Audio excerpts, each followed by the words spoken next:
Dubliners by James Joyce.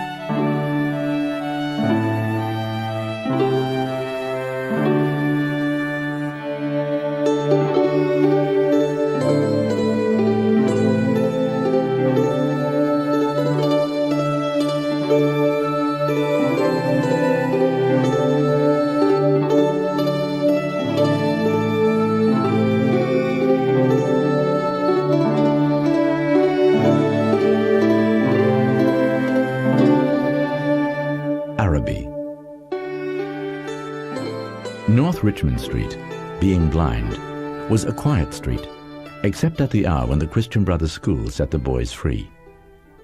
An uninhabited house of 2 stories stood at the blind end, detached from its neighbours in a square ground. The other houses of the street, conscious of decent lives within them, gazed at one another with brown, imperturbable faces. The former tenant of our house, a priest, had died in the back drawing-room. Air, musty from having been long enclosed, hung in all the rooms, and the waste-room behind the kitchen was littered with old, useless papers. Among these I found a few paper-covered books, the pages of which were curled and damp. The Abbot, by Walter Scott, The Devout Communicant, and the Memoirs of Vidocq. I liked the last best because its leaves were yellow. The wild garden behind the house contained a central apple tree and a few straggling bushes, under one of which I found the late tenant's rusty bicycle pump. He had been a very charitable priest. In his will, he had left all his money to institutions and the furniture of his house to his sister. When the short days of winter came, dusk fell before we had well eaten our dinners. When we met in the street, the houses had grown sombre. The space of sky above us was the colour of ever-changing violet, and towards it the lamps of the street lifted their feeble lanterns. The cold air stung us, and we played till our bodies glowed. Our shouts echoed in the silent street. The career of our play brought us through the dark muddy lanes behind the houses, where we ran the gauntlet of the rough tribes from the cottages, to the back doors of the dark dripping gardens where odours arose from the ash pits, to the dark odorous stables where a coachman smoothed and combed the horse or shook music from the buckled harness. When we returned to the street, light from the kitchen windows had filled the areas. If my uncle was seen turning the corner, we hid in the shadow until we had seen him safely housed. Or if Mangan's sister came out on the doorstep to call her brother into his tea, we watched her from our shadow peer up and down the street. We waited to see whether she would remain or go in, and if she remained, we left our shadow and walked up to Mangan's steps resignedly. She was waiting for us, her figure defined by the light from the half-open door. Her brother always teased her before he obeyed, and I stood by the railings, looking at her. Her dress swung as she moved her body, and the soft rope of her hair tossed from side to side. Every morning I lay on the floor in the front parlour, watching her door. The blind was pulled down to within an inch of the sash, so that I could not be seen. When she came out on the doorstep, my heart leapt. I ran to the hall, seized my books, and followed her. I kept her brown figure always in my eye, and when we came near the point at which our ways diverged, I quickened my pace and passed her. This happened morning after morning.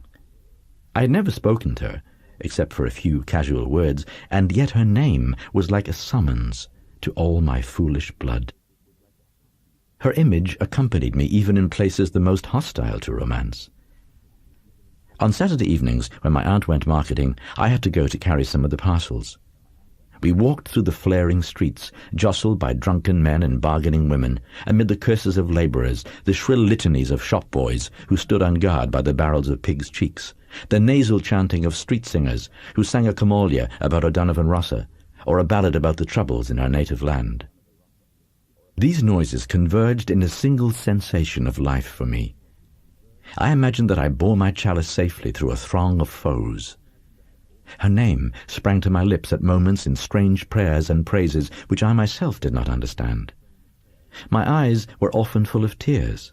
I could not tell why, and at times a flood from my heart seemed to pour itself out into my bosom.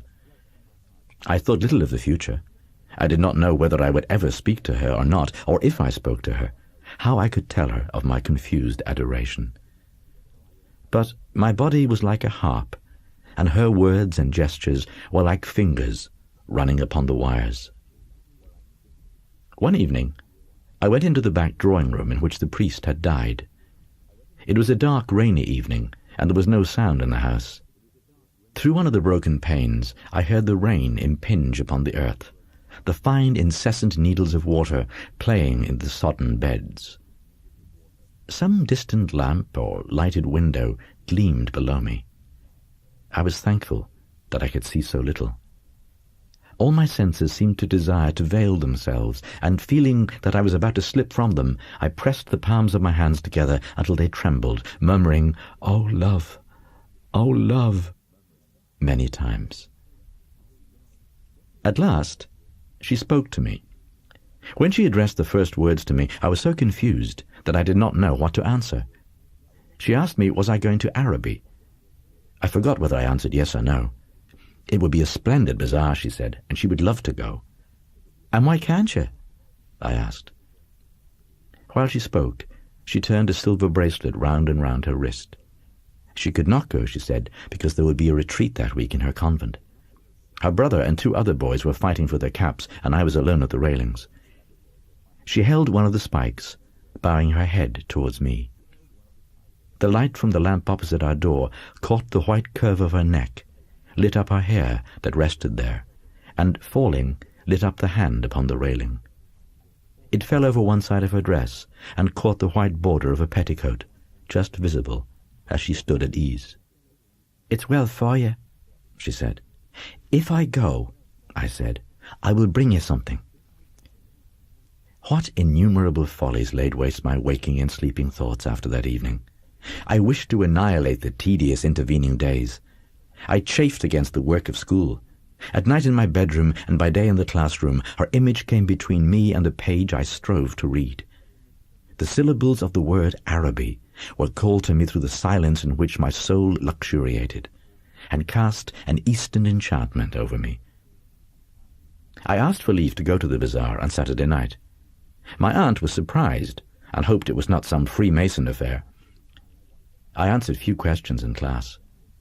I watched my master's face pass from amiability to sternness. He hoped I was not beginning to idle. I could not call my wandering thoughts together. I had hardly any patience with the serious work of life, which, now that it stood between me and my desire, seemed to me child's play, ugly, monotonous child's play. On Saturday morning, I reminded my uncle that I wished to go to the bazaar in the evening. He was fussing at the hole stand, looking for the hat brush, and answered me curtly, "Yes, boy, I know." As he was in the hall, I could not go into the front parlour and lie at the window. I left the house in bad humour and walked slowly towards the school. The air was pitilessly raw, and already my heart misgave me. When I came home to dinner, my uncle had not yet been home. Still, it was early. I sat staring at the clock for some time, and when its ticking began to irritate me, I left the room. I mounted the staircase and gained the upper part of the house. The high, cold, empty, gloomy rooms liberated me, and I went from room to room, singing. From the front window, I saw my companions playing below in the street. Their cries reached me weakened and indistinct, and leaning my forehead against the cool glass, I looked over at the dark house where she lived. I may have stood there for an hour, seeing nothing but the brown-clad figure cast by my imagination, touched discreetly by the lamplight, at the curved neck, at the hand upon the railings, and at the border below the dress.